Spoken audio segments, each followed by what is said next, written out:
Hello, everybody. Hopefully you can hear me and see me okay. So this is going to be kind of a test live stream.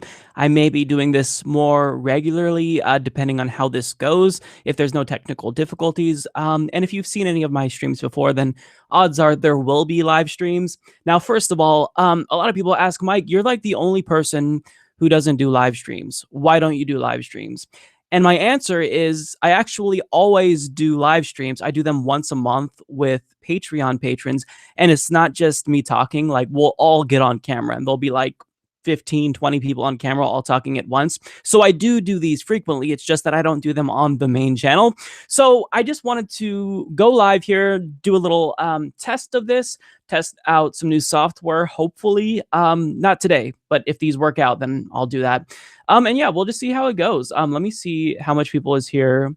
Currently, we have 117 viewers. Okay, that's not too bad. So this may be a slower pace because I need to figure out what I'm doing here. Where's the pop-out? Okay.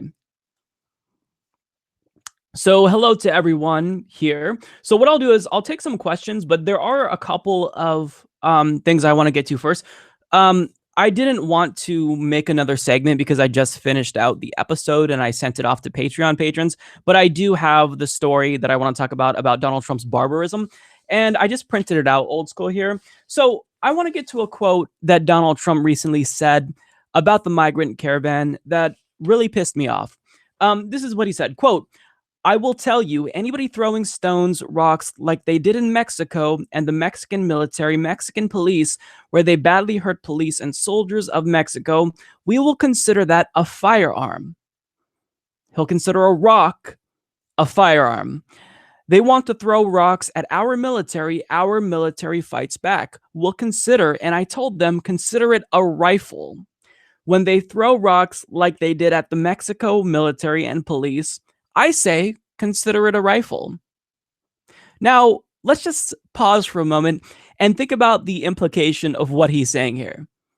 He'll consider a rock a rifle. In other words, if somebody's going to use lethal force against you, if a rifle is being used against you, well, you only have a right to defend yourself, right? So essentially, he's tacitly endorsing this idea that if any immigrant throws rocks at our military, they're allowed to open fire on them, thus killing them potentially. This is the president that said that. Now, obviously, he got a lot of backlash, and I want to get to what he said because we have the headline here. I didn't say shoot. I mean, he... what a fucking weasel. He gave himself just enough wiggle room, but he states, "I didn't say shoot. I didn't say shoot. But if they do that with us, they're going to be arrested for a long time."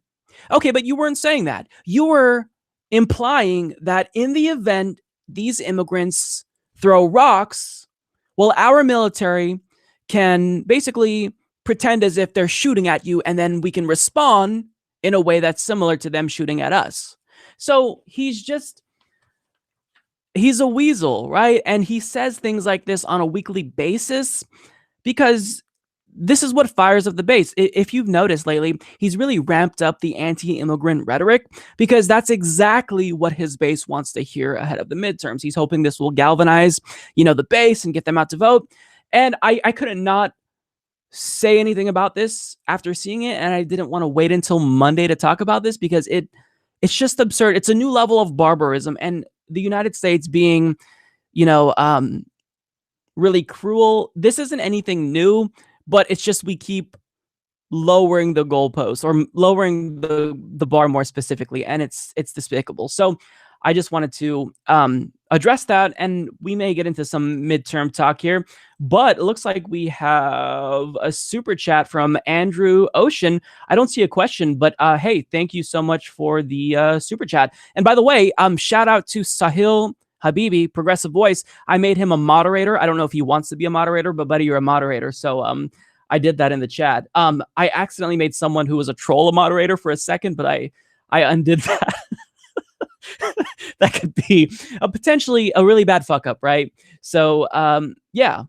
So I do want to talk about some races before, and I'll take your questions in a bit, but I just want to get to some stories. I have been trying to talk about midterms as much as possible leading up to Tuesday, but there's so many races. And one thing that I've been saying is that back in 2016, if you'll recall, I couldn't wait to see what's happening now, right? Because in 2016, you can count the number of progressives on one hand that were running for Congress. We had Alex Law, Tim Canova, a few others. But now in 2018, just 2 years later, think about how much progress we've made. I can't keep track of how many progressives are running. And there was an article in USA Today that said half of all House Democratic candidates are running on the platform of Medicare for All. I don't know about you guys, but win or lose on Tuesday, I feel emboldened as a progressive, and it really kind of reinforces the path that we've all chosen to be unapologetically progressive and just not take no for an answer when it comes to progressive policy. So I do want to get to some candidates specifically, but I'm going to kind of go back and forth between talking about the midterms and taking super chats. So we have one from Rob Illinois who says, why do you think taxes fund federal spending when Bernie's economic advisor Stephanie Kelton says they don't? It's congressional authorization. Why use the neoliberal manufactured response when it's wrong?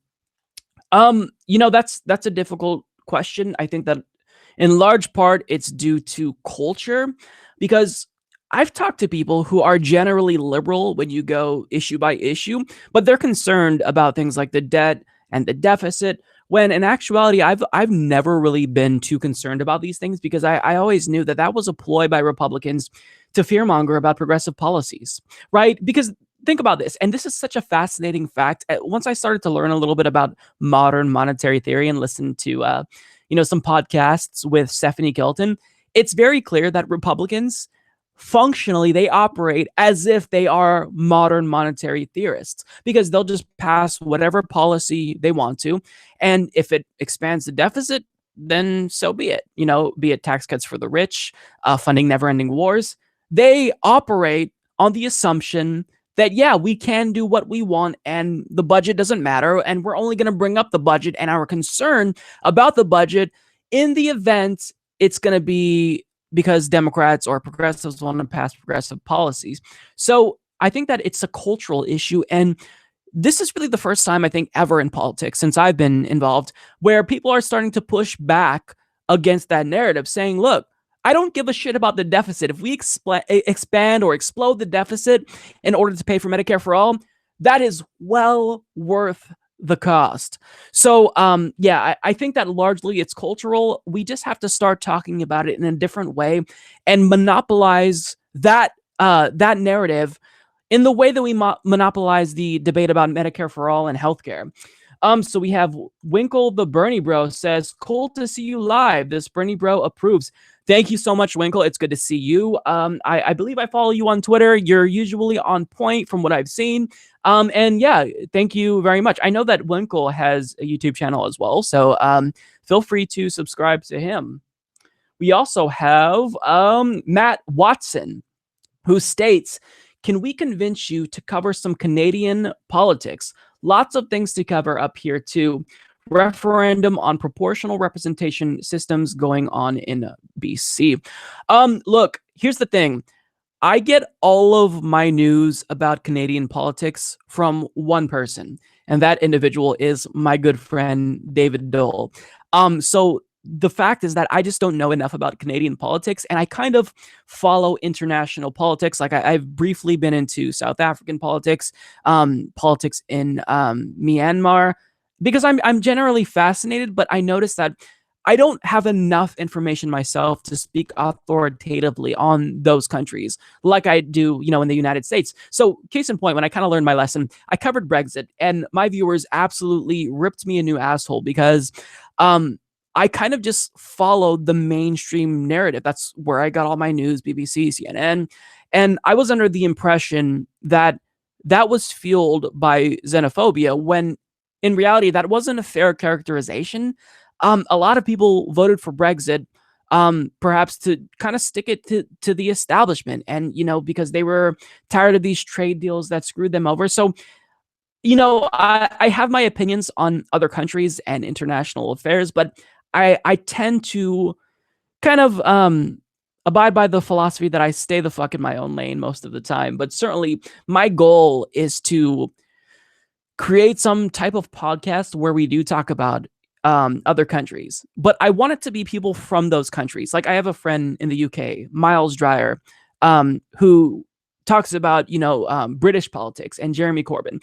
I'd rather listen to him and have you guys listen to someone like him than get my opinion, because again, my views are heavily influenced by the United States, political discourse. Now, I may use, the UK as a reference. I often talk about the Conservative Party in the UK and how even they support their national healthcare system. And anytime they, try to chip away at it and privatize parts of it, they have to reaffirm support for that system because they receive a ton of backlash. So, long story short, I try not to cover things that I'm not confident that I can, fully inform you on, because there's a lot of people already doing the work that know more than me on this. So I'd rather just kind of point you in their direction. And by the way, speaking of David Dole, if you listen to his radio show in Canada, I will be making a guest appearance on that show this Sunday, and also next Thursday, I will be on the Drunken Peasants podcast. I'll be making my second appearance. And in addition to that, I just filmed something with, I don't know if I can reveal this yet. Hopefully it's cool. I filmed something with Creationist Cat. So if you guys don't know what Creationist Cat is, you need to check out that channel immediately. You are missing out. So there's me and other progressives. We all filmed separately, so I don't know what they're going to say. So this video is something I'm looking forward to. But yeah, I'm making a lot of appearances lately. I'm everywhere, right? So check all those out. I'm excited.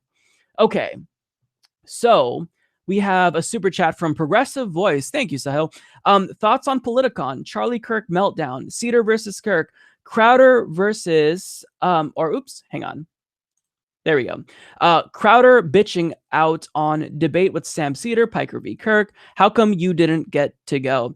Okay, so my general thoughts on Politicon.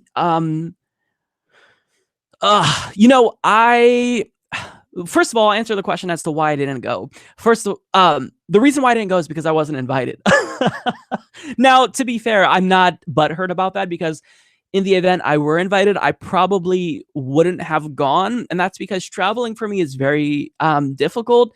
Riding a plane, being in large crowds, that's really, really, if you talk to anyone who knows me personally, they know that I have a huge anxiety issue. It's not necessarily that I have social anxiety. It's that I kind of am agoraphobic, where leaving my house can cause a lot of stress. Now I'm doing a lot better, right? So I think in the years to come, I'll work my way up to traveling, because I'd love to do these appearances and be on a panel in Politicon. I was basically yelling at my computer screen on some of these panels because I wanted to respond and insert my own opinion, because I'm very opinionated, as you guys all know. So, throughout the years, I'll plan on doing that as I kind of feel more confident in traveling and feeling that I'm not going to have a meltdown and have a panic attack, when I'm up in the air, which would be a fucking disaster. But I know that I can probably get some pretty good prescription drugs if I were to fly on a plane, which, that could help. In terms of just the general things, I didn't see the full Sam Cedar versus Charlie Kirk debate, but from what I watched, Sam Cedar, he's more knowledgeable than Charlie Kirk. He knows more. So I think he won that. I didn't see the full Hassan Piker versus Charlie Kirk debate, but I do know that there was this moment where Charlie Kirk had a meltdown at Jank, and I found that just glorious. And I don't know if you saw on Twitter, I kind of trolled Charlie Kirk a little bit in asking him what his salary was, because that's what initially triggered him. So he asked Hassan Piker, from my understanding, what his salary was at the Young Turks. But when Jank in the audience posed the question back to Charlie, he wouldn't have it. He freaked out. And it's because we all know Charlie Kirk is bankrolled by conservative billionaires. So you want to make sure that you never reveal your funding sources if you're not actually grassroots. And he even said there, we're a grassroots organization. No, you're not. You're not a grassroots organization. And it's fine if you're going to be bankrolled by billionaires. Just be honest about it. Other things, let's see. The panel that Kyle was on with Charlie Kirk. What's that dude's name from the Daily Wire? I can't remember. Was it Michael something? Michael Knowles? That guy was a complete fucking moron. I've never heard of this guy before, but he made me want to punch myself in the face, because he and Kyle just basically exposed him within 10 minutes as a fraud, because he talks about, oh, I love this partisanship, because if you're against abortion, there's no, we can't reconcile our beliefs. We just have to beat the left. And then what was his response when Kyle asked him about the death penalty? I love the death penalty. I mean, he's being smug on purpose, and he came off as an actor to me, as a political actor who doesn't believe the shit he espouses. He's just trying to, be famous and get a platform. What else? The debate between Kyle and Scotty Nell Hughes. I was surprised that they agreed and kind of disappointed that they agreed so much because I wanted fireworks. But I mean, it wasn't even close. Kyle is one of the most skilled debaters out of all the political pundits. So, that's to be expected. What else happened? In general, my feelings about Politicon was that it's entertaining, but I don't know if there's any real value if we're furthering the discussion with regard to policy. I still think that participation from YouTubers is important. But I don't know. I want there to be a bigger focus on policy in terms of, instead of personalities, rather. And what's the last thing you said, Sahil, about all these conservatives bitching out? Yeah, that honestly, it pissed me off. Because if you're going to talk a big game, if you're going to challenge Alexandria Ocasio-Cortez to debates and whatnot, and pretend as if she's terrified for not debating you, then you need to make sure that you answer the call when others want to debate you. But they won't do that. And it's because their ideas are very, very fragile. They don't have facts to back up their ideas. All they have are memorized talking points. So in the event we frame the question in a way that forces them to get off of that talking point, they're going to make a fool of themselves. So it doesn't surprise me, honestly, that people like Steven Crowder didn't want to debate Kyle or Sam Seder. It doesn't surprise me at all, because these people, they have big mouths, essentially. And as someone with a big mouth, I know another person that has a big mouth. And if you're going to say something and your big mouth is going to kind of imply to all of us that you want to debate, then actually answer the fucking call when debates are offered. So yeah, I don't know. Let's see. We have 193 viewers, so that's pretty good. I don't know how to clear this. Oh, okay. I can just hang on. I'm working on this. I'm trying to see if there is any other chats that popped up. Okay, so I'm going to remove Progressive Voices super chat just to make sure I'm not missing any others. Nope, I don't want to put user in timeout. That would not be good. I may just go back to the chat page. Sorry, guys, this is going to be a little bit slower because I never do live shows, and YouTube changed it a lot since the last time I did a live show. Yeah, so it doesn't look like I'm missing any more.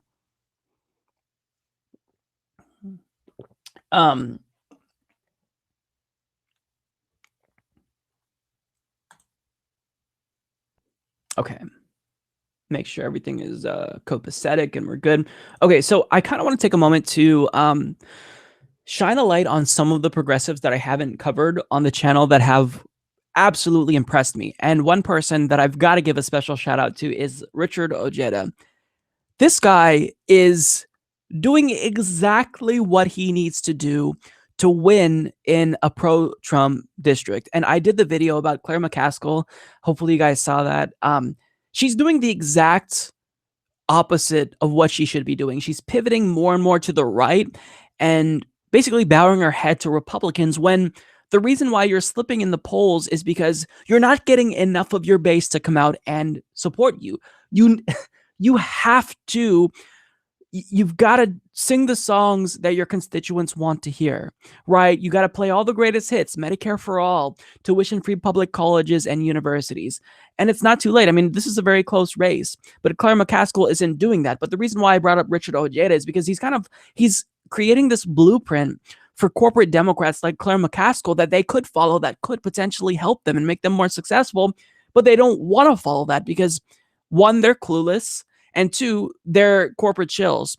So Richard Ojeda, for those of you who haven't been following his campaign, he is burning down the House. He's attacking Mitch McConnell. He's attacking Nancy Pelosi. And he posted his phone number, like his actual cell phone number, in an ad. He said, "You can call me. I actually answer." He's doing everything he needs to do, and he's being a firebrand progressive. He's being aggressive. He's showing the people that he's going to represent them, and he's unapologetically in support of progressive policies. Like, he supports Medicare for all in a very red district, and it's working really well for him. So he's someone who I definitely want you guys to support. Another individual, I believe in the 34th district, I may be wrong, of California, is Kenneth Mejia. He is actually a Green Party candidate who's going up against the corporate Democrat. You have no chance of a spoiler. It's just one-on-one, him versus the corporate Democrat, and he's running a huge grassroots campaign, and there's a lot of people power behind him. And if he were to be elected, that would be amazing. But look, I can't lie. It's going to be an uphill battle, right? He has a lot of work to do, and there's a lot of money that he still needs to raise. But he's someone that I definitely want to give credit to for just sticking to his guns and being unapologetically progressive. And he's someone that I support because he really goes the extra mile. He talks about student loan debt cancellation, which that is personally appealing to me because I've got a lot of fucking student loan debt, and I need people to start talking about this issue. All of the millennials who are just plagued by student loan debt, we need them to talk about this issue because, trust me, we want to stimulate the economy. It's just that you've got to alleviate a large portion of that debt, if not all of it. And people who are talking about this issue, student loan debt cancellation, they are especially on my radar because they're being exactly as firebrand as they need to be. You need to, even if you're not like, let's say, hypothetically speaking, you're right here on the political spectrum. Well, if you're a leftist, you should go further to the left in terms of policy, because by the time you negotiate, you're going to get dragged to the center, to the right. So you've got to start in a really powerful position on the left. And I don't think a lot of people get this yet. So that's why I would vote for someone further to the left than even myself. And that's because I know that we're not going to land exactly at that person's policy, but they are going to drag the conversation to the left, which is what we need. So I'll stop talking. Let me get to a super chat. So this is from Mary Posa, Love Ojeda, Mari from Patreon, Facebook. Oh, hey, Mari, how's it going? Mari is a regular on the Patreon monthly live chats. And yeah, you are awesome. We've actually become Facebook friends. And yeah, so let's see here. Pittsburgh video made me cry. Solidarity, tears. Thanks for introducing me to ContraPoints. Thoughts on Dems winning the House. Think anything will get done under Pelosi. Have a good weekend. Thank you so much. Yeah, ContraPoints is absolutely phenomenal. I found ContraPoints a couple of months ago, and I pretty much just marathoned every single video on that page. So if you haven't heard of ContraPoints, you're missing out if you're a leftist. In terms of Democrats winning back the House. So, I typically don't like to make predictions because I'm terrible at making predictions. I'll be honest. I'm not afraid to admit that. It's just a fact. I'm not very good at making predictions, but I will say this. Is it likely that Democrats win back the House? I think so. It's more likely than them winning back the Senate. For the Senate, it's going to be an uphill battle because the electoral map, it's just not working out in the Democratic Party's favor. The next election cycle will be a little bit easier for Democrats, but I mean, this time, it's going to be tough if they take back the Senate. I would be surprised. But in terms of them taking back the House, I wouldn't be surprised. And absolutely, I want them to take back the House. In terms of what's going to be accomplished if Democrats take back the House, not a goddamn thing. I'm not under this, delusion that they're going to introduce Medicare for all or do anything. And really, I mean, if Democrats control the House and Republicans still control the Senate, I mean, not very much that we want is going to get done. But what we do need is a check on Republican Party authority. One party control is terrifying. We need one house in Congress to reject anything that the Republican Party puts through. Or to reject the most harmful policies, because certainly they're not going to reject everything. They're going to side with Republicans on certain things because there's enough corporate Democrats to do that. But so long as we can stop the biggest attacks, like on healthcare and whatnot, I think that's important in and of itself. But certainly if Democrats take back the House, we've got enough progressives that have infiltrated the party to where hopefully they can monopolize the discussion and push the party to the left. But I don't think much can get done really if they only take back the House. But as long as they're acting as a check on the Republican Party's power, then that's good enough for me right now, because we have a party that's so far right.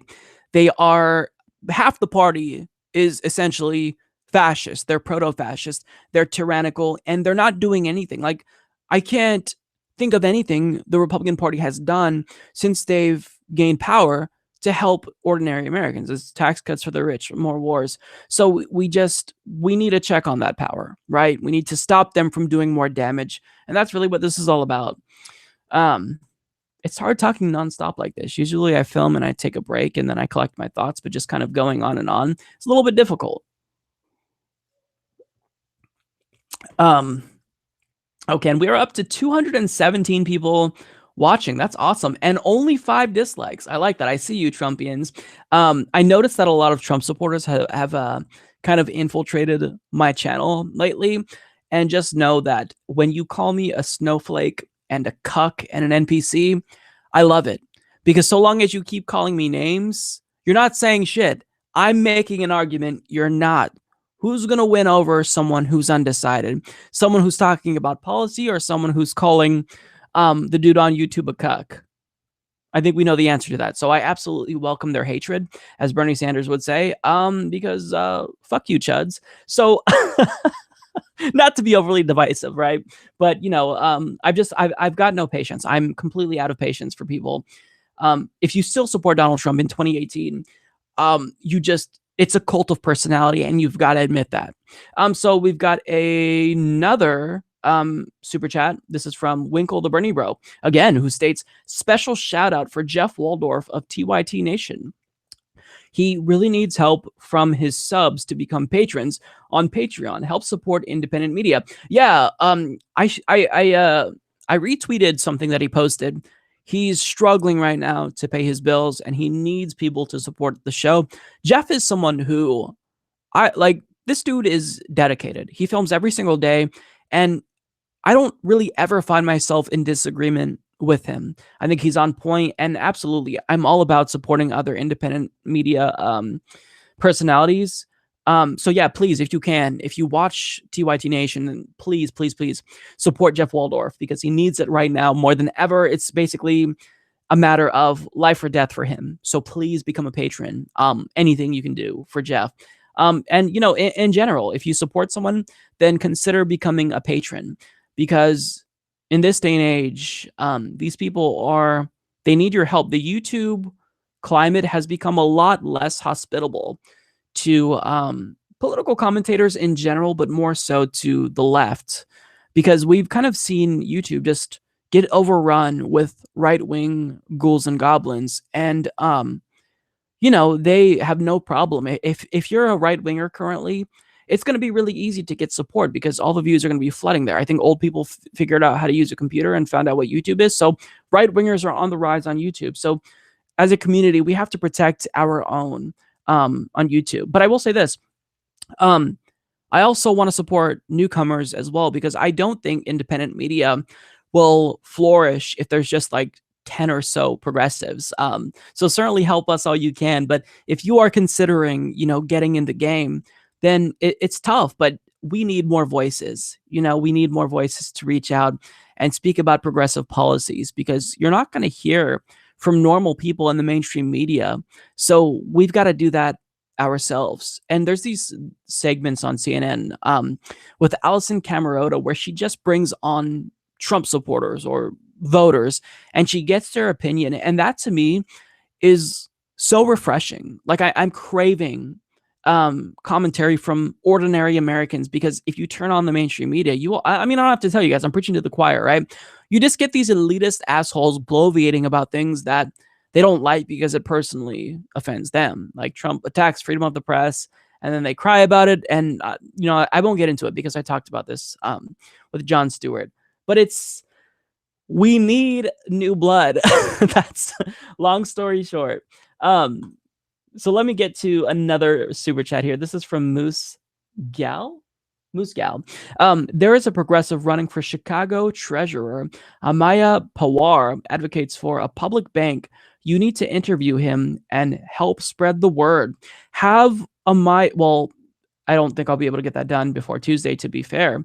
But shout out to Amaya Pawar. And I'll just say this: anyone who's advocating for public banks, they're doing the right thing.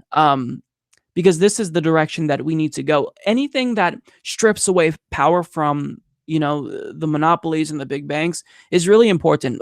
We need to start talking more about public municipal broadband. We need to start talking more about public banking. It's super, super important, and it's really easy. Like a couple weeks ago, I showed up to a town hall with my representative, and then there was a city councilor there, a county commissioner there, and I pulled them aside and I asked them about public broadband in my area, in our area, and they were incredibly down for it. And that was absolutely shocking to me. They were actually surprisingly enthusiastic about the idea, which kind of was mind blowing. And I ended up talking off their ear. Like we had like an hour-long conversation because I was trying to sell them on the benefits when they were already sold. But I still wanted to talk about it because I was passionate about it.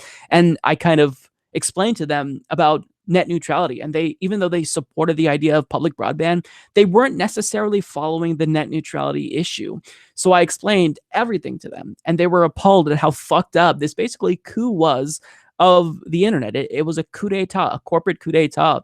And it's that simple. These are ordinary people. Like at the local level, these are ordinary people who would also benefit from public broadband. So I was really excited about that. So to get back to the point about Amaya Pawar, highly doubt I will be able to have that person on. I'm gonna have Ken Klippenstein on my show on Monday, and then on Tuesday we're gonna have midterm, so I'm gonna be busy. But if you can post the link in the chat, then I can give that a shout out.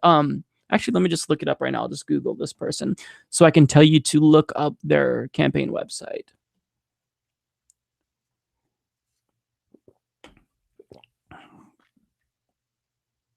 I hate typing on the iPad, by the way, because my fat little fingers don't enjoy this, and it's especially awful on my phone. Okay, let me find the website here.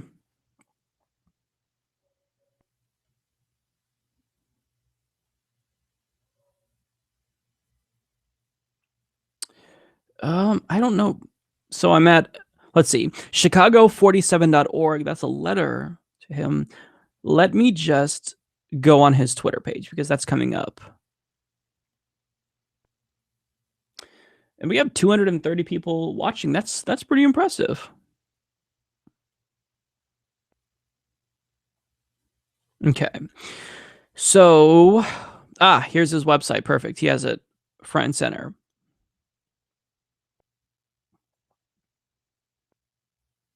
So that is pawarforchicago.com. That's PAWAR for chicago.com. This is exciting. Again, listen, there's so many progressives running that I cannot keep track of them. In 2016, I got every single progressive running on my show, with the exception of Zephyr Teachout. This time, I don't even know half of them. There's so many progressives running, and that's a really, really good problem to have. So understand that it may be frustrating that, independent media personalities aren't able to cover all of them, but the fact that so many people are running and it's to the point where we can't even keep track of them, it's a good sign for where the country's headed. And I think it kind of shows the prominence of progressives and really the dominance of us. I think, look, I'm optimistic, but cautiously so. In the next couple of years, we don't necessarily know what's going to happen, but going into 2020, I feel good. So, see, I don't know how to get rid of super chats once they pop up. Try removing. I'm gonna refresh the page because I don't know what I'm doing. And for those of you who have ever tuned into a Patreon monthly live chat, a running joke is that I am completely inept when it comes to technology and anything like that. Because yeah, like I'll have my programs that I use, like I use my editing software, and I know that like the back of my hand. But anytime I'm forced to deviate from that and operate something new, it's like my eyes just glaze over and I don't know what the fuck I'm doing. So yeah. Go back. I want to get to some of the questions just that aren't, hang on one sec, that aren't super chats, because I don't want people to think that I'll only talk to you if you give me money. I actually feel bad about it. So yeah, I missed Sahil's super. Let's see. I feel like I haven't missed any, but it's entirely possible that I have. I don't know if there's a way to go back.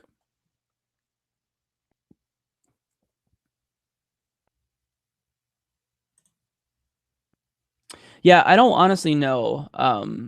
So I think I answered them all. And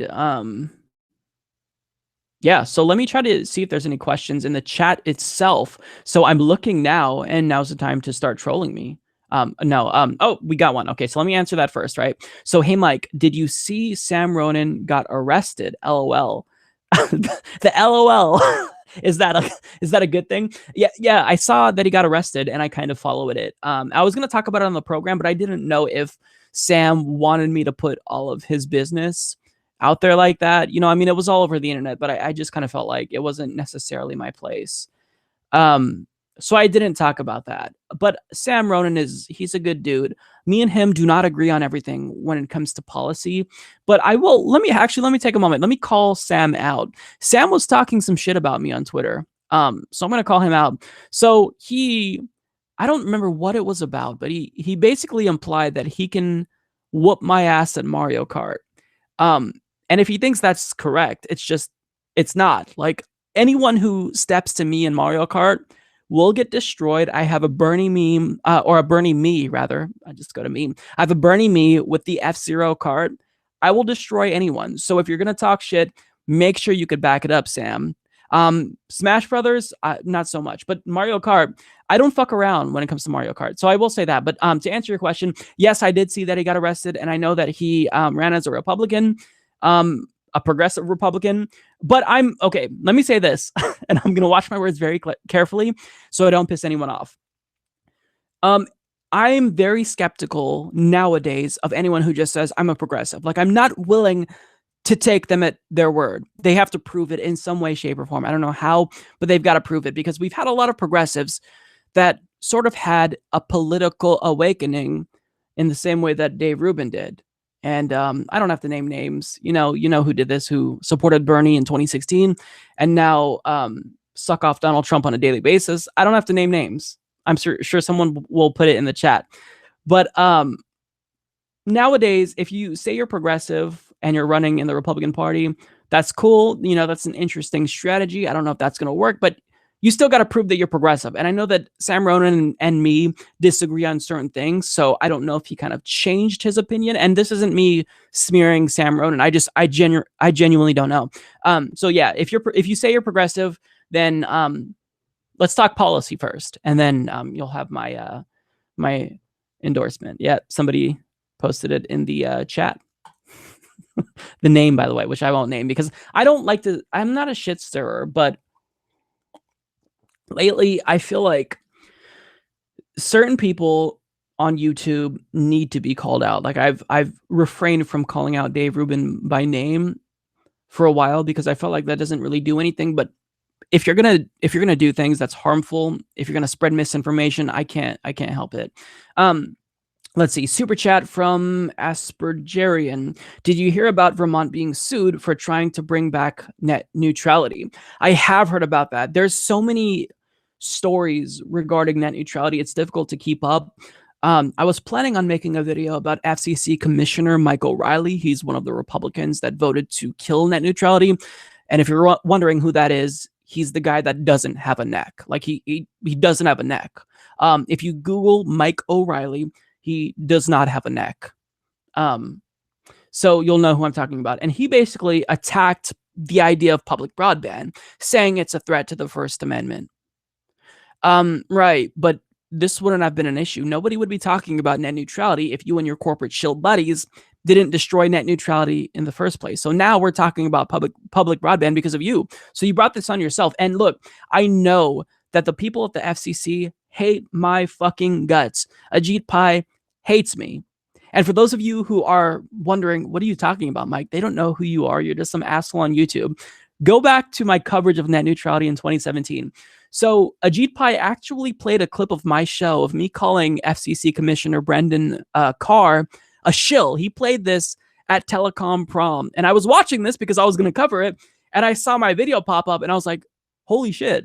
So they know who I am. And I've made it very clear that I'm not fans of them and they're shills. And I'm one of the few people still holding their feet to the fire. So they don't like me, but I'm not going to let up because you're fucking up the internet for generations. And I feel like if we don't fight now, if we lose net neutrality permanently or lose it for the next couple of years, that will be permanent. So that's why I've kind of, I've kept talking about this issue. And look, I started talking about this back in February of 2017, right when Ajit Pai was made the FCC commissioner, because before I was doing the Humanist Report, I was following Ajit Pai. I was following his crusade against Title II in 2015. So I knew this guy was going to be trouble. And I started talking about it. And a lot of people called me, alarmist back in, March when I was saying this dude's going to destroy net neutrality. Just give him a couple of years. And he did it that fucking year. So look, I feel like my instinct on this issue is I've got my finger on the pulse of what's going on, and I'm going to try to keep people as engaged as possible. But it's difficult because people do tune out.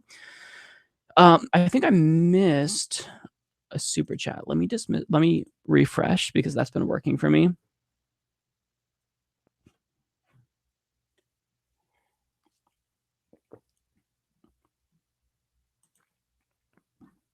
Wow, we are up to 249 people watching. Can we make that 250, guys? Is that possible? Can we make that 250? And I should show you, I have a cup that I'm very proud of. Pugs on Drugs. This shit is dirty. I haven't washed it in a while. But yeah, I have a pug. If you go on Twitter, I posted a picture of my pug.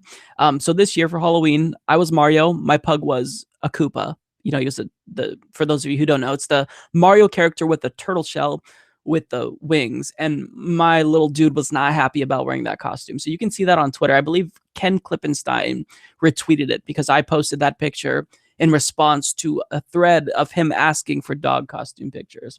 And that was such a cute thread. Oh, we went down to 248. So we're not going to hit our dream of 250. Damn.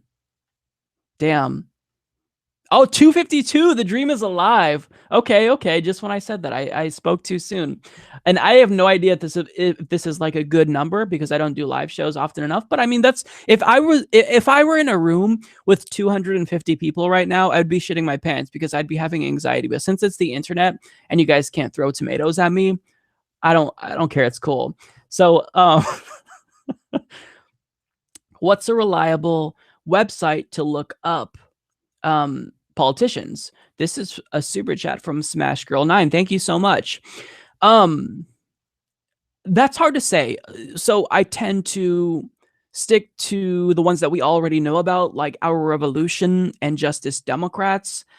But I don't like I can't just accept an endorsement from Our Revolution. I do want to look up the website and see for myself to make sure that they're actually progressive.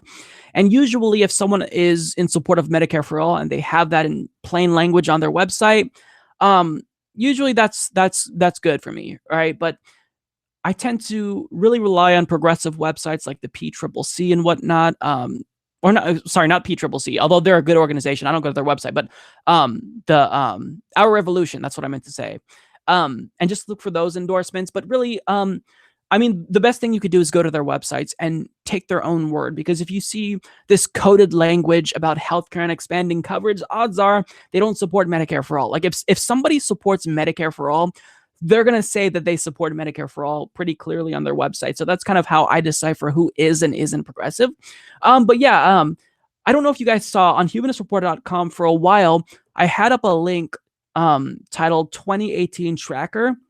And this was it was a spreadsheet that one of my viewers made of all the different progressives running in every single race. And after the primaries, I removed it. But these types of, I don't know what the right word is, like, I guess grassroots, that's not the best thing, but just people powered little efforts to point out progressives, it's really helpful to me. I used that spreadsheet to kind of figure out who is and who isn't running and whatnot, and the dates of their elections, their primary specifically. So yeah, there's no perfect website. You kind of have to decide for yourself, which is an unfortunate answer. But progressives in general, even if we all identify as progressives and support the same policies for the most part, there's so much intellectual diversity within the progressive community that if somebody I like just tells me someone is progressive, I'll usually take their word for it, but I'm afraid to confirm that until I see for myself. And that's just because we have really strong policy preferences. Let me get to some more super chats. They're not showing up at the top, so I'm just kind of scrolling. So, Brian Autry, how's it going, Brian? Brian is also a monthly Patreon live chatter. Jimmy did vids on an article in Politico about people hoping for Russia collusion indictment will be disappointed. Thoughts? Haven't seen other coverage. Yeah, I saw. I haven't watched the Jimmy video, but I did see the article. And that was kind of my take on this issue from the very beginning. It felt to me that like everyone was putting all their eggs in this one basket and saying, "Oh, just wait until Mueller indicts Trump." And you have enough to go after Donald Trump without that. So never ever just hope and wish that something's going to happen and that's going to be your ticket to, redemption, or in this case, ticket to impeachment. Trump is in violation of the Emoluments Clause. He's doing enough to get him impeached already. So I'm not hanging my hat on the Mueller investigation.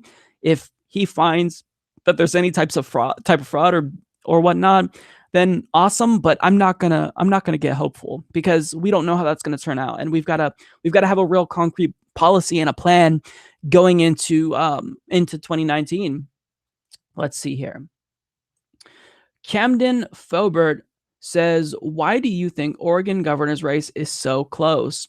I think it's because Kate Brown is a very boring, vanilla, uninspiring Democrat.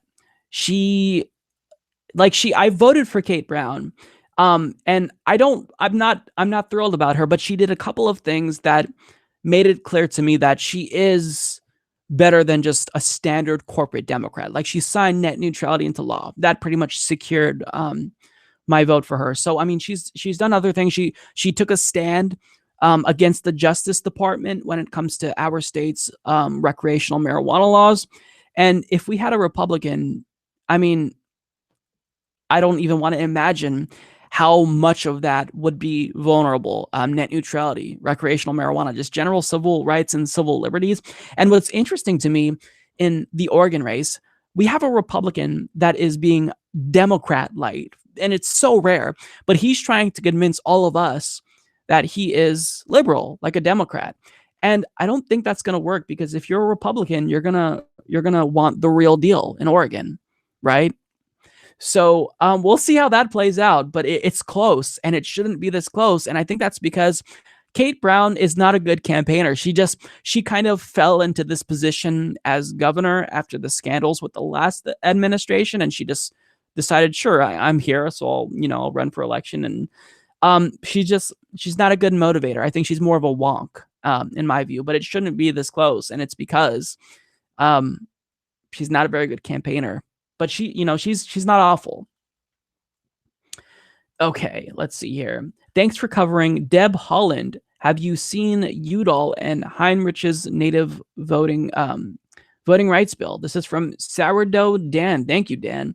I have not seen that, but I'll look into that. Yeah, Deb Holland, I haven't heard of her until I read her article, and I looked her up and saw that she was running for Congress, and she's a progressive that supports Medicare for all. And I love her. So yeah, it was my pleasure covering Deb. Let's see. Dr. Dragon says, I was a Trump supporter, but then the net neutrality thing happened. Found your channel, and now I know the real deal of how evil and corrupt he is. So thank you. Hey, that means the world to me. And I've only seen a couple of these types of comments that, I was a Trump supporter, I was a Republican, and then you kind of opened my eyes. Because, yeah, look, it's easy to... An election is a very... How do I want to frame this? an election is not a good gauge of how people feel because it's so easy to get swept up in all of the enthusiasm and momentum. And I saw a couple of posters on the Trump Gret subreddit saying, "Look, I got swept in with all the memes and the excitement over Donald Trump, and I supported him against my better judgment." But yeah, I think that as we go forward, people like you are really important because you're able to be objective, Dr. Dragon, and look at the issues as they are and see what he's actually doing. And it's very clear that Donald Trump, when it comes to net neutrality, he is a threat to net neutrality. And it boggles my mind how Republicans have chosen to make this a partisan issue. Like, when a majority of your party supports something, you don't go against it. When most Americans support something, you have no reason to spit in their faces. But that's exactly what Republicans did. We had Title II net neutrality secured, and we all were perfectly fine with that. But then they decided to shake up the status quo. And look, this issue was something that this effort rather was spearheaded by Ajit Pai, but Donald Trump, the buck stops with him, right? He could say, "Don't do this, Ajit. You're pissing off too many people and you're driving dissatisfaction for my administration." But he didn't do that. And he is against net neutrality. Now, Donald Trump, to be fair to him, he doesn't know what net neutrality is. If you go back to the tweets back when Title II was passed, he clearly doesn't know what net neutrality is. So I think he just kind of delegated that authority to Ajit Pai and said, "Do whatever you think is best." And he's going to find out the hard way that that's not something you want to do for an issue where people are this passionate about it. So, yeah, thank you for being open-minded. I think people are very apprehensive about challenging their beliefs. And that's tough. That's just part of the human condition, right? We don't want to admit that we're wrong, but that's part of growing as a person. So that's why, yeah, I really have respect for people like you.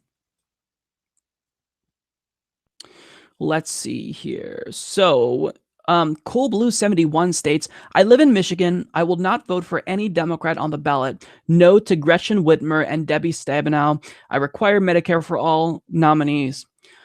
And that is 100% your choice. And look, here's the thing about voting. As long as you're voting, I'm happy. I'm happy with that, right? If I were in your position, I probably would end up looking at the alternatives like Green Party options. Maybe I'd vote for the corporate Democrats, but really, for me, Medicare for all is my litmus test. It is a make or break issue. And if they didn't acknowledge that that was the case, then that's on them. They've got to earn your vote. Um, so yeah, that's yeah, I respect your vote. I'm not into vote shaming unless you are voting Republican. Then I'll shame you because you're just at this point you're voting for a party that is going to destroy the planet. But on the left, we need people to get the fuck out and vote. When so many people don't vote, we need to get people out to vote. I don't believe in vote shaming because there are other issues that you can vote for if you don't like the candidates. Like if you are totally dissatisfied and you don't want to vote for Joe Manchin, well, you should still come out and vote because there's ballot measures that are really important that affect you directly in your state potentially. I don't know, what that's like in West Virginia if you guys have those, if you have ballot measures, but voting is so important. And that's why I'm 100% in favor of people voting. Even if you don't like the candidates, because again, it's more than just the candidates. Luis Antonio Alejandro states, "Debbie Ryan should run for president." Debbie Ryan. I'm not familiar with Debbie Ryan, but I will look into this person. Aspergerian states, "Found your channel through net neutrality too." Hey, that's awesome. That month when Ajit Pai repealed net neutrality, we had so many new viewers just flock to the channel because this is an issue that I think people could tell. I did my homework on it, and I really was dedicated to it. And look, I'll say this.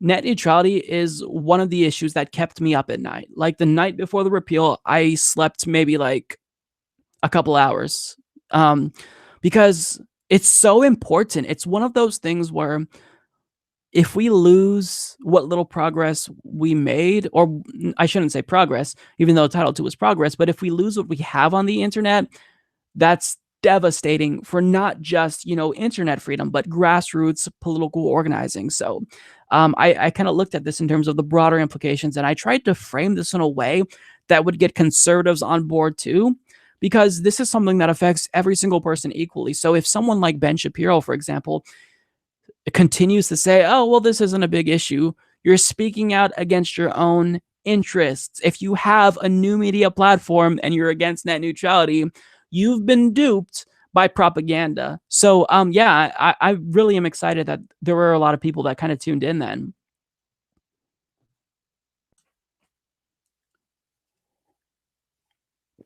Hi, Mike. Question. This is from Mike J. Murdoch. Do you know of Mike Boast? I don't know of Mike Boast. There's a lot of Mikes. I'm Mike. You're Mike. You're asking me if I know Mike Boast. I don't. I don't know Mike Boast. Should I know Mike Boast? Is this a candidate or a YouTuber? Not sure, but I will have to look this person up. Okay, and Smash Girl 9 states, my dad doesn't vote. He said it's a waste of time, lol. Look, I'm hearing the same thing from a lot of people. In fact, after the Kavanaugh situation, my mom told me, I don't think I'm going to vote. And I convinced her to vote, thankfully. But, when you look at political news that's just demoralizing, that beats you over the head day after day after day after day, it really makes a lot of people feel as if they need to check out, right? I'm just done. I'm done, right? But that's exactly what elites in this country want, especially or specifically Republicans. Democrats want you to vote, right? But Republicans don't want you to vote. And it's so important that you vote. It's not even about party. It's about making your voice heard, because in a democracy, your vote is currency. So yeah, my mom in particular, I can relate to this. She is a victim of sexual assault. She's a survivor, and I won't tell her story because that's not up to me.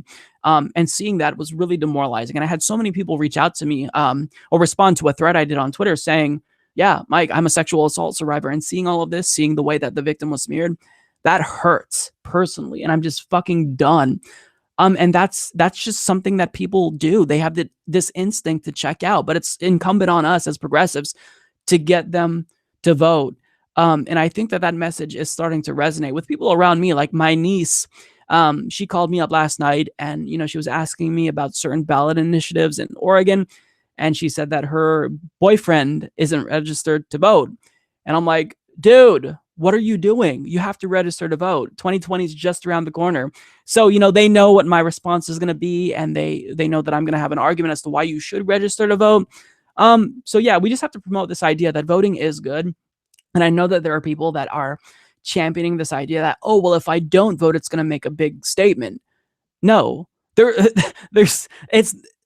listen, there are already so many people that don't vote, and we see the consequences of what not voting does. So you have to vote. There's demonstrable evidence that not voting fucks us all over. So for fuck's sake, vote. And we have to do what we can to convince people to vote. So Fernando Fernandez states, I live in Florida. Oops, hang on. I live in Florida and have never seen this much enthusiasm with voters. If he wins, will this finally convince the DNC to go progressive? So I'm assuming this is in reference to Tim Canova. So if Tim Canova wins, will that convince the DNC to go progressive? No. The DNC will not go progressive. They're not going to have a change of heart. And I think this has been made crystal clear. The only way that we can turn the DNC progressive rather, is if we infiltrate it and take it over. If people on the DNC outnumber establishment, if there's more progressives, as opposed to establishment entrenched Democrats. And one way that we can start to change certain things about the DNC is in the event Bernie Sanders were to win the nomination, well, he would actually be able to control a lot of aspects of the DNC in the same way that Hillary Clinton did. So that's, a step in the right direction. But so long as that makeup is more establishment people than progressive people, they're not going to just have a change of heart. I think that they've made that very clear. If anything would have changed their minds, it would have been Hillary Clinton losing to a reality television host. But They're not going to change their minds. We gotta infiltrate and get them out. Let's see here.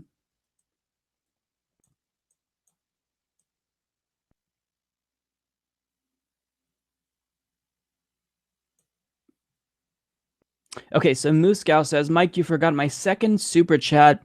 Chicago will hold general elections for mayor, city clerk, city treasurer, and all seats on the city council on February.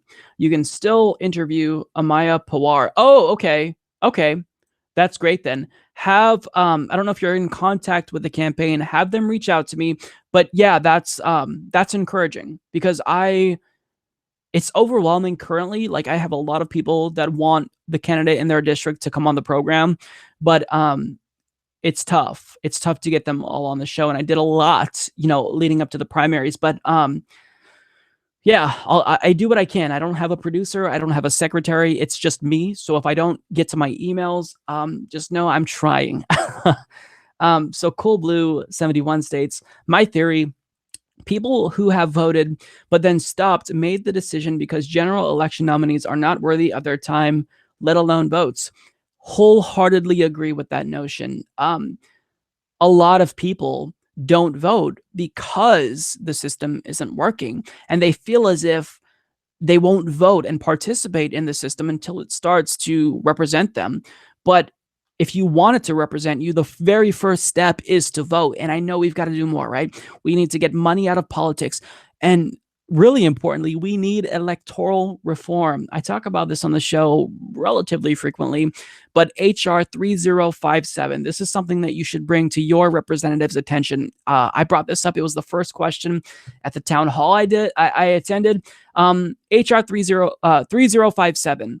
This bill is a bill from Ro Khanna, and this ensures that we move to a ranked choice voting system nationwide. It ends gerrymandering, and it gets us away from the first past the post, winner take all, majoritarian bullshit system, and will actually be more proportional. So there's a lot of things that need to be done, but voting is the very, very first step. If you don't start there, then it's going to be very difficult to accomplish other goals in terms of campaign finance and whatnot. So yeah, it's difficult to communicate to people who are demoralized that they should vote because voting is a chore in a lot of states.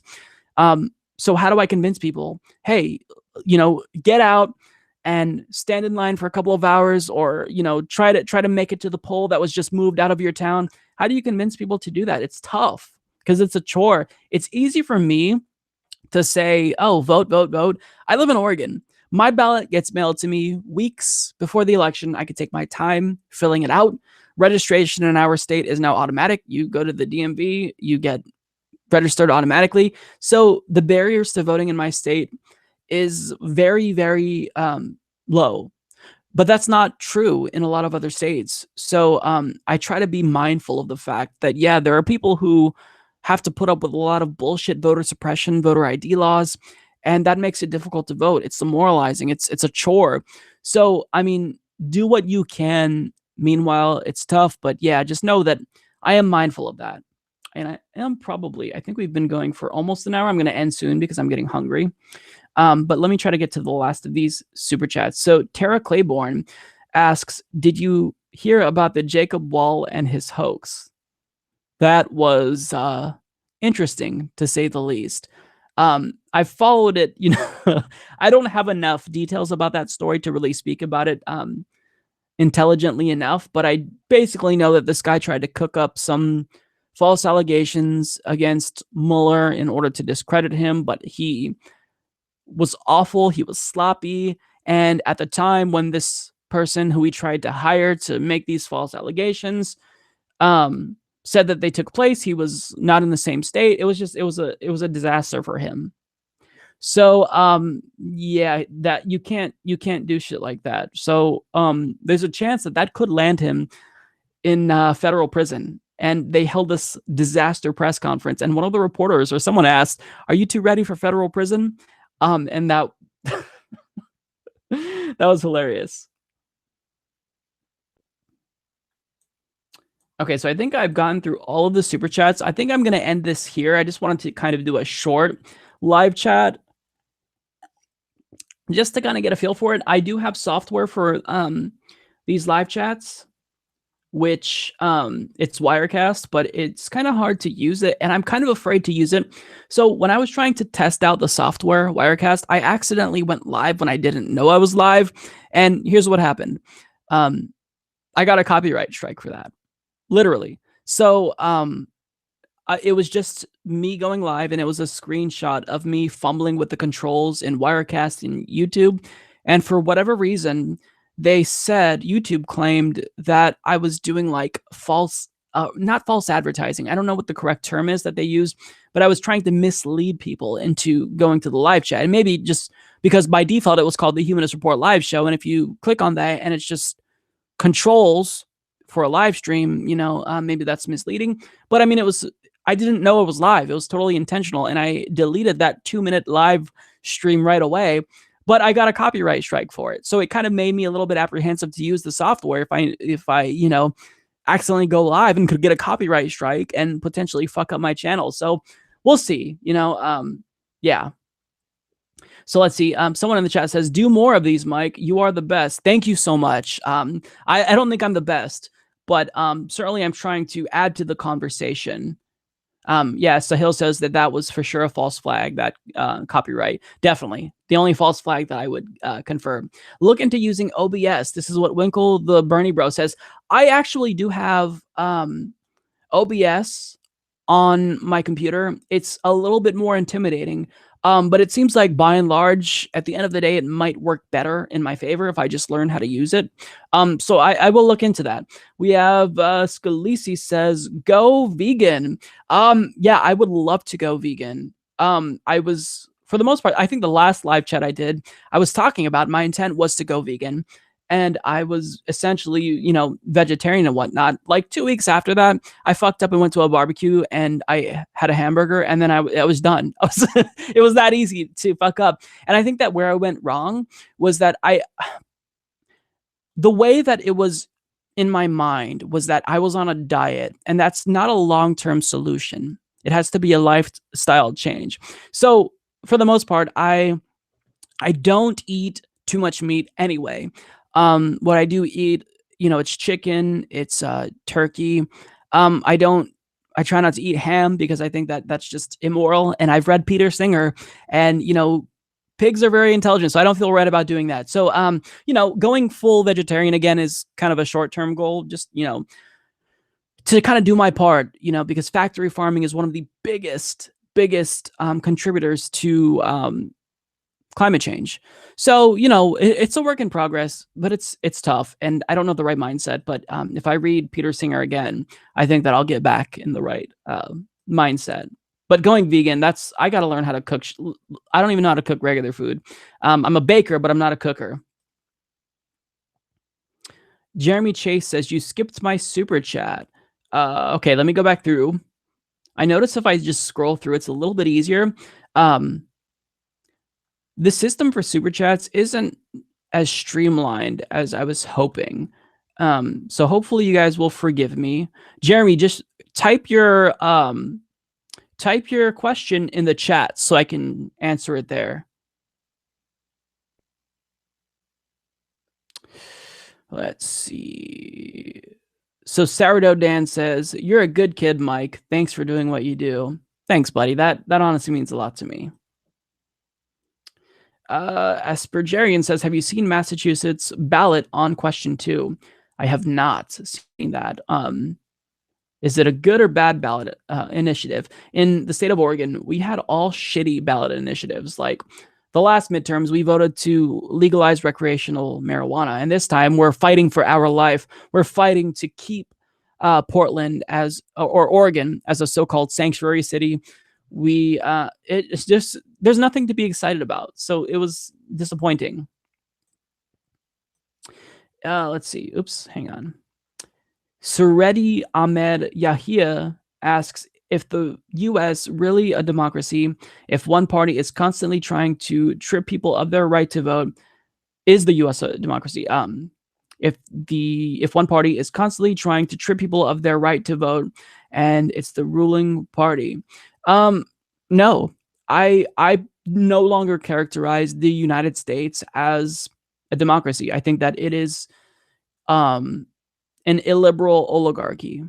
That's the way that I would characterize it. And my political science professors would bark at me if they heard me saying that right now.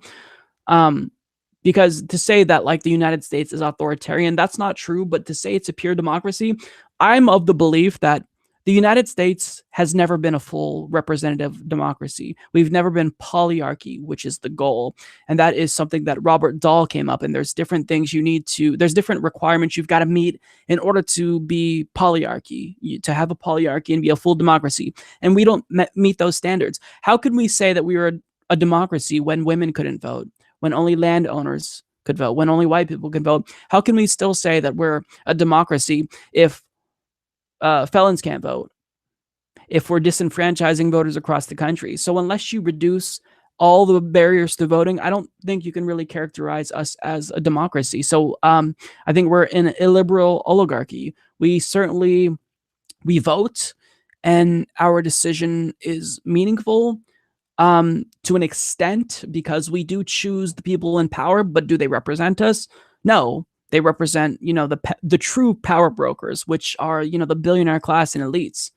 And you can find that in, what was it? The name of the study? I don't know the name of the article, but it's from Dr. Gillens and Page from Princeton University. They found that when you look at policy outcomes, we, just normal Americans, have a statistically insignificant impact on policy outcomes, but the preferences of business elites, multinational corporations, well, they actually do influence policy outcomes. So we might be able to elect individuals to represent us, but if they're not actually getting us the policies that we want, that's one of the many reasons why I don't think you can call us a democracy. So yeah, I agree with you. Even if political scientists might say, Mike, by definitional standards, we're a democracy. But yeah, I don't think that's the case. But we're not authoritarian. Let me be clear about that. Okay, let me just go through really quick. I'm probably going to end. What time is it now? So it's 4:58. So I want to get out of here by 5:15. But let me try to go through, as I promised, I want to try to take some non-super chat questions. And let me just check for Jeremy's question here.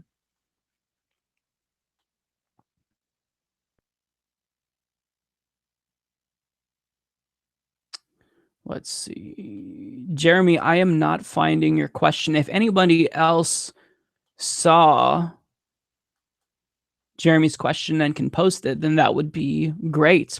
Progressive Voice says veganism sucks. Oh, that's blasphemy. Blasphemy.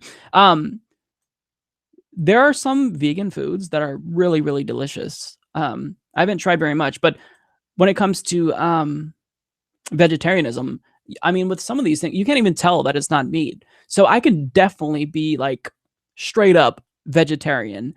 It's just I need to get in the right mindset. It can't just be a diet for me, right? And I need to be strong. If I like go to a barbecue and there's a bunch of people eating hamburgers, and not be weak-minded and just eat that. So yeah, I was really proud of myself for being, fairly vegetarian for a while. I don't remember how long that was, but yeah, I fucked that up after the chat. So there are a couple of vegetarians that probably got pissed and vegans that got pissed at me. Sorry guys, I'm trying. Mike, what's your favorite weed strain?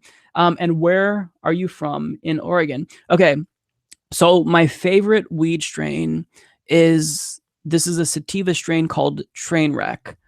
I love that so much, and yeah, it's my favorite. That really okay. Let me give you a story as to why I love this too. Last time I smoked Trainwreck, and I haven't been able to find it at local pot shops. I was with my husband and my in-laws, and I made a complete fool of myself because I smoked quite a bit. And I was just laughing hysterically at nothing in particular, like tears streaming down my face, just like laughing hysterically, making a fool of myself. And even though it was embarrassing, it feels good, man. So I like Trainwreck. Let's see. I'm trying to think of other strains. I'm not a weed connoisseur. I just smoke whatever's in the house. I've been more into There's these little e-pens. I don't know if they sell them in other states. I'd imagine they do, but they're called Select pens. I actually bought one for Jimmy Dore when he came to Portland and gave him one. But they're these Select pens. You get the little oil tips for them. And I just buy whatever's in stock usually. I prefer hybrids, indica and sativa. But yeah, I don't really have a strain besides Trainwreck. That's just really like if I had to, if that's in stock, I'll buy that. But at the end of the day, I usually buy like a mid-range weed. It doesn't have to be the fanciest weed, but it can't be shitty weed. Because I don't want to get, a headache. That shit, you got to have at least somewhat good weed. Okay.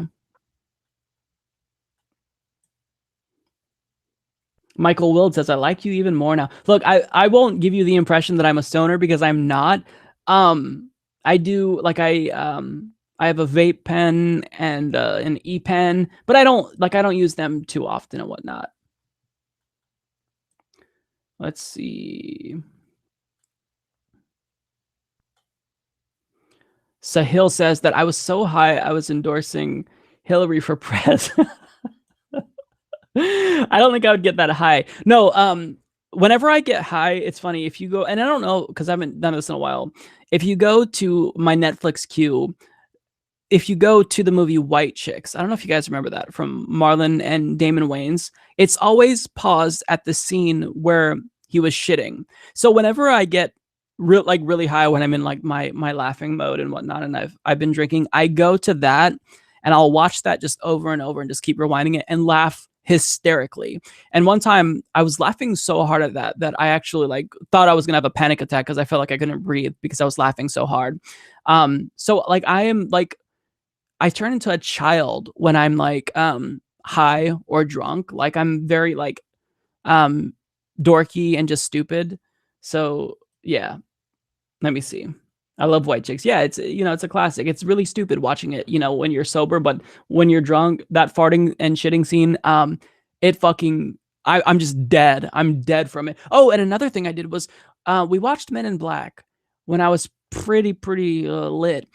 And towards the end of the movie, we listened to the Men in Black theme song sped up, so it sounded like a chipmunk.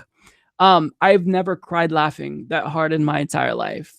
Like that was yeah, that was really fun. This chat kind of got off track here. We kind of just stopped talking about substance, so I'm sorry if people tuned in for that. So Eddie G asks, is a YouTubers union possible? That would be great. A YouTubers union. I don't know if it's possible. I don't know how possible that would be, but it's certainly necessary. And certainly something that we need at this point in time. Let's see. Sorry guys, it's scrolling relatively fast. Like it's not super fast as some of these chats, but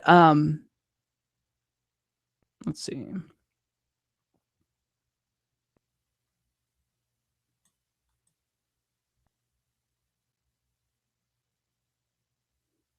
So Alum Lord says Jeff Merkley needs more attention. He's as progressive as Bernie. Yes, I love Jeff Merkley. He is my senator, and I'm super proud about that. Okay, Jeremy Chase. Okay, he states, look, man, I originally said I have to vote for some Democrats here in Oklahoma because these Republicans want Christian Sharia. Yeah, that's something that I absolutely respect. And that's perfectly fine. Look, understand that I'm not 100% against corporate Democrats. If you want to vote for a corporate Democrat, it just really depends on the issue, right? Like, for example, I got a lot of flack for covering Andrew Gillum in a positive light, but you have to understand that voting for a Democrat over a third-party candidate at the state level, that's very different than voting at the national level, because at the state level, you elect someone based on how many votes they get.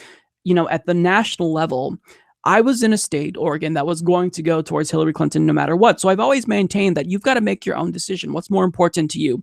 Is defeating Republicans more important to you? Then you have a vested interest in voting Democrat. And of course, defeating Republicans is something that we all have a vested interest in, obviously. So I just want to empower you to make your own decision. But personally, if I were in Florida, of course I'd vote for Andrew Gillum, because the alternative is Ron DeSantis, who is awful, and there's no chance that a third party candidate can win when you look at public opinion polling, and getting, a Green Party candidate or a Libertarian Party candidate to 5% won't get them federal funds at the state level. So it's just up to you. That's all. That's basically all that I'm saying is make your own decision. But I don't, and look, I don't think that Beto O'Rourke or Andrew Gillum, they're not Hillary Clinton level of corporate Democrats. Part of the reason why I was very much against Hillary Clinton was because of her foreign policy. It was completely unforgivable. And I felt personally guilty. Like there was blood on my hands after voting for Obama twice and then seeing what he did with the drone war in Pakistan, Yemen, and Somalia. So knowing that Hillary would probably do the same thing, I just couldn't bring myself to vote for her. But if I were in a swing state, that would be a different story. I would vote for Hillary Clinton, even if I would have vomited afterwards. But look, at the end of the day, this is your decision. If you vote for a corporate Democrat, I'm not going to shame you. That's your decision.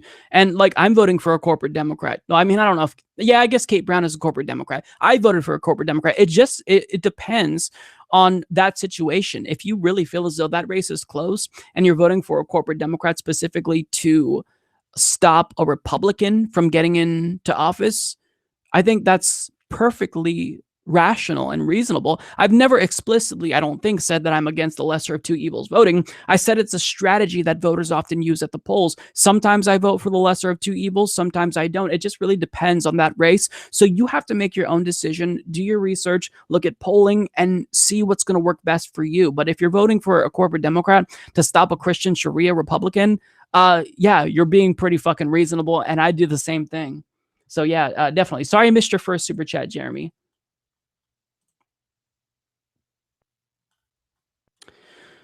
Okay.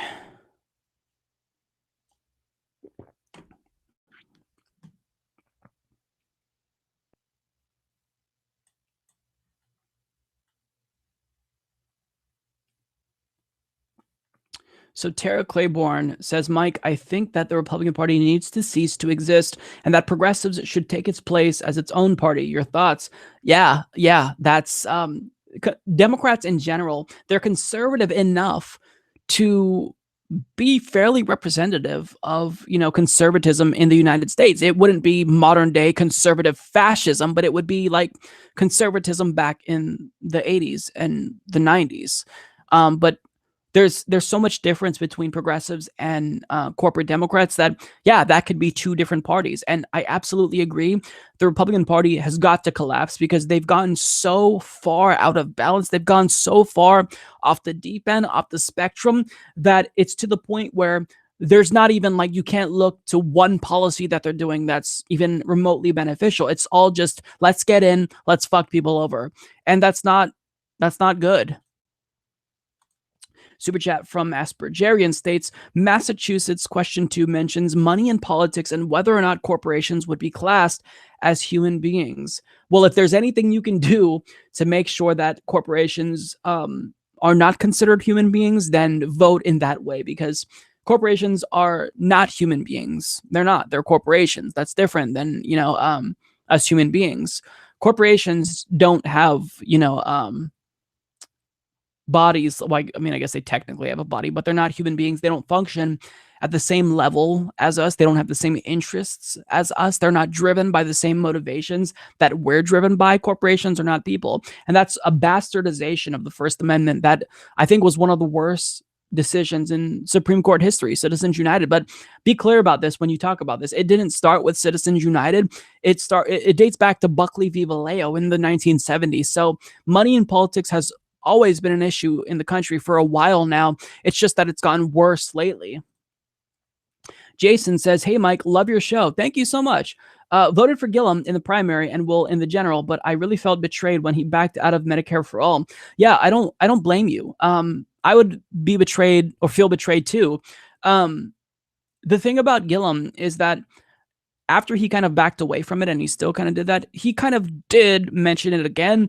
But the thing about him is he at least said the words Medicare for All. So if you vote for him, you can hold him accountable. You can use the ads he ran on Medicare for All, and you can use that against him. He's someone that I don't think he's so detached. Like, he has his finger on the pulse. That's one great thing I can say about Andrew Gillum. Even if I feel betrayed by him personally, and I see why you feel betrayed as well, he has his finger on the pulse, and he's someone who I think would react to public pressure. So yeah, look, and you're never, understand this, you're never going to find someone who's going to agree with you or be 100% who's going to represent you 100%, right? Because we're all very opinionated progressives that want certain policies codified into law. And if people don't deliver, then yeah, it's easy to get frustrated. So understand that nobody is perfect. But with Andrew Gillum on that issue in particular, he does strike me as someone who would be open to listening to his constituents. And if he follows through with his promise when he was first elected to get governors from different states together to figure out how they can do a state level equivalent of Medicare for all, then I think that that would be really important. Because look, Medicare for all at the state level, it is a lot more difficult than just having a federal system because there's federal and state money involved. So it's tricky. So that's something that I could see. If he's making an effort, that's good, right? But it doesn't mean that you don't fight to get to universal. If you're not fighting to get to universal coverage that's free at the point of delivery somehow in your state, then yeah, I have a problem with that. So look, at the end of the day, it's okay that you're disappointed, but you still voted for him, right? I voted for Bernie, but I don't agree with Bernie on every single issue. I've been really disappointed in Bernie over Israel, Palestine, and other issues. And his foreign policy is not where it needs to be, in my opinion, just yet. So, yeah, you're never going to find someone who's perfect because we're all very intellectually diverse people as progressives. So just know that you have to vote in a way that will benefit you. And voters are very self-interested. So I don't have to tell you that, but just, don't feel bad about your vote. Unless it's Republican, then feel bad because they're trying to fuck you over.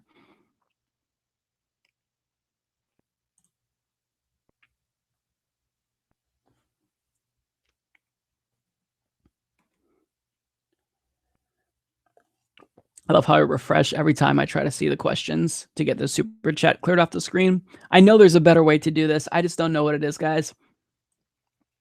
So Jeremy Chase says the Powell memo, Mike, I believe in 71. I'm not 100% sure what that's in reference to. So I apologize for that. Thank you so much to RBU83145 for the super chat. And then Dan11 says Paul Walker is a Democrat challenging James Comer in Kentucky's 1st district, not to be confused with the celebrity who died. Have you heard of him?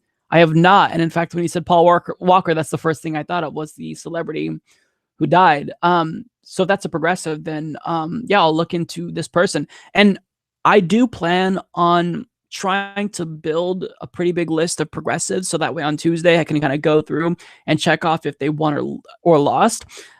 There's a lot of races though, so I'm gonna miss some. So never hesitate to comment and let me know, because I don't read the comment sections every single time, but I try to. So odds are I might see it if you comment and let me know. Kate says, hit that like button. Smash that motherfucking like button. Yes, please. Thank you. Tim Buck says Jesus was more of a socialist. That's correct.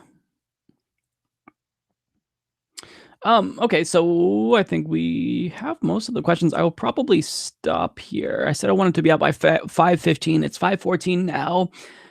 So unless there's any questions, if you guys want to, there are some questions that are non-super chats. I'll look at them right now. Sally says, are you planning to live chat every Friday? That would be amazing. I don't think I do it every Friday, but I would try to do it on Friday. Fridays would be the day. But I want a semi-professional. I like the name Mike's Open Mic as like, my version of a live show. I was going to call it open mic, but then I just thought I'm just giving people fodder to make fun of me because if you call it open mic, there's going to be like memes that are going to be dirty. So, and I'm not going to even give you motherfuckers ideas. So yeah. Let's see. Jeremy Chase says, it references corporate capture of government. Okay. So this is the Powell memo. Oh, okay.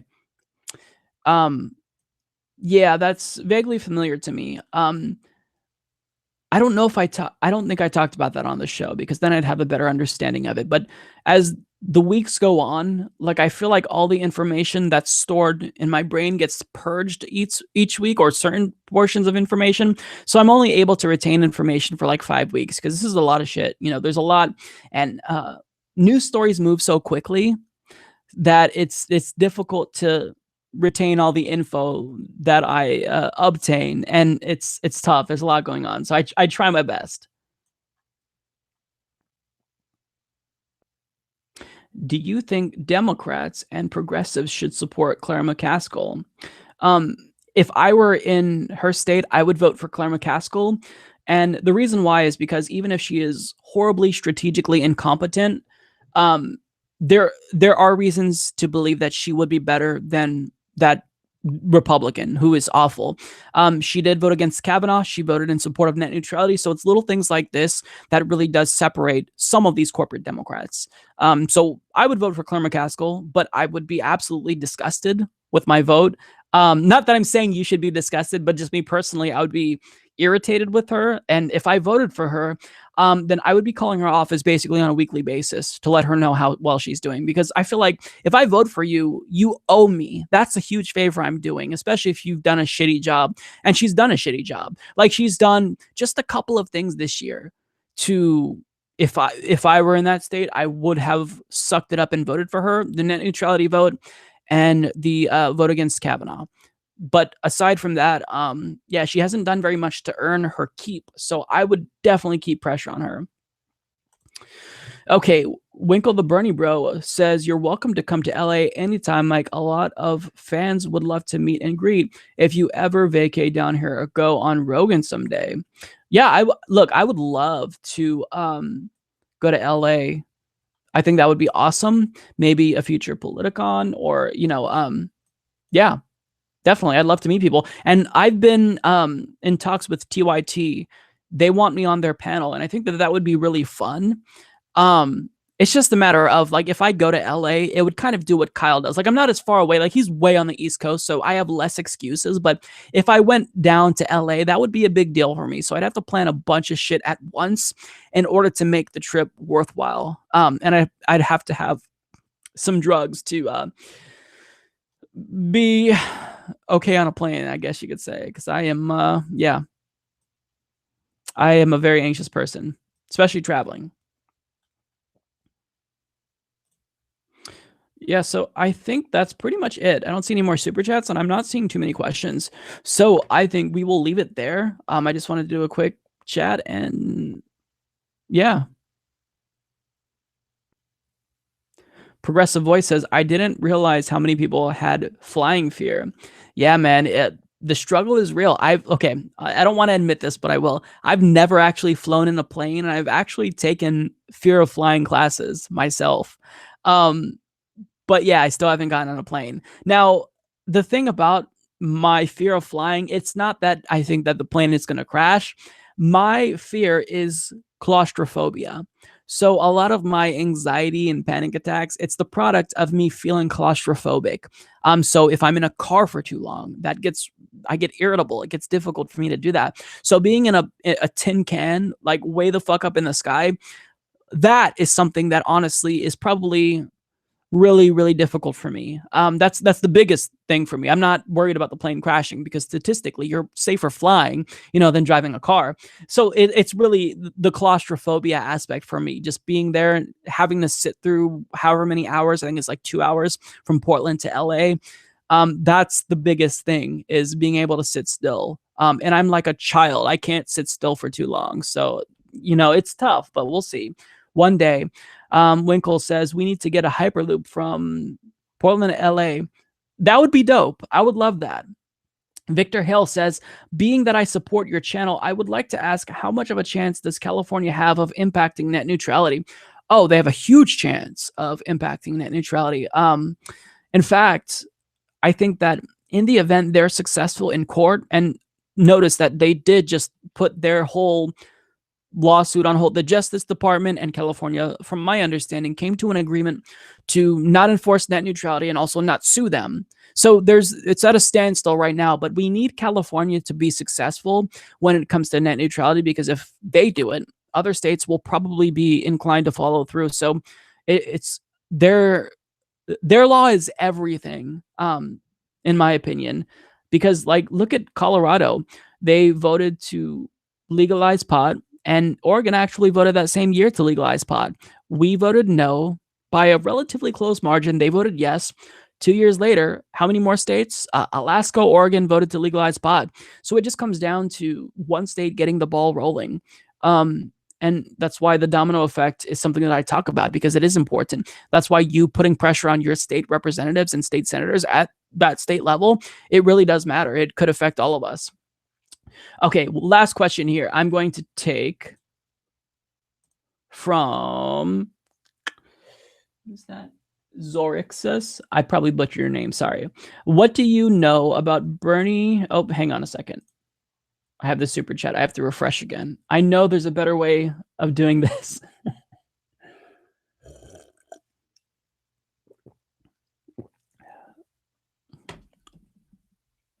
Okay, let me see if I can still find that.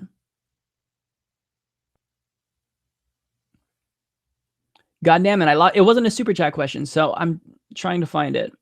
Here it is. Okay. What do you know about Bernie's endorsement of Jimmy Gomez for re-election? Also, how fast is this chat going? And yes, get OBS. I'll help. I don't know who Bernie Sanders endorsed in that race. If he endorsed Jimmy Gomez, I would be disappointed, because at a minimum, just sit that one out, Bernie.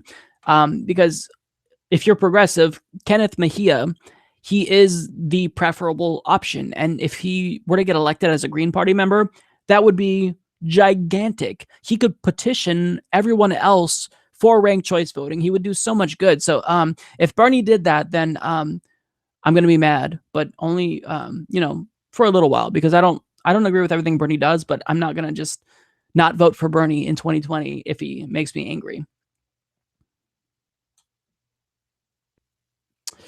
Okay, so yeah, it seems like you guys like this. I think I'm going to. Your barber is good, nice hair. Thank you very much.